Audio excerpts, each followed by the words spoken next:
let me share with you an example. You can track Baidu searches.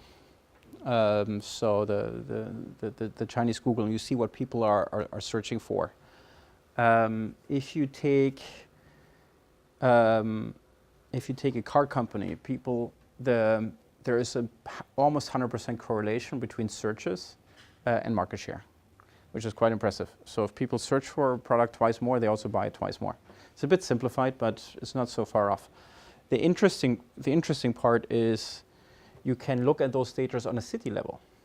So if you think about basically picking up trends, if suddenly your competitor like triples its searches in Guangzhou, go to Guangzhou and figure out what's going on. And I think that's an example basically where you can use it as a sales steering mechanism, because you know, there must be something, what's going on. You can do it on a daily level. You can look at a daily level by city, how many basically are people searching for your product and your competitor products. If your competitor brands go up, what have they done? What have they tried? Did they pilot something? Did they launch a new product? And I think that's one way on the brand level to basically spot it. You can also do the same with some keywords.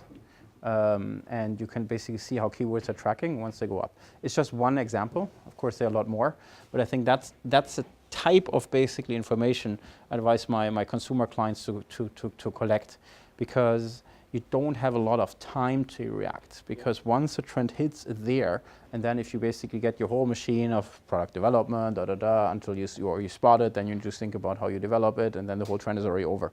Some trends also fade. Or something new comes up. And it's difficult for them. It's particularly difficult for the foreign companies. With the Chinese companies, there's typically chairmen sitting there and saying, we do it. They'll launch it next month. And then everybody goes crazy and gets it done. In the foreign companies, they have like 3 levels of organization on top of them, alignment processes, going back to the US, coming back, Asia level in Singapore, and then eventually the trend is over, and then they decide, let's pursue it, let's invest the money in a new plant. But then there's no trend anymore.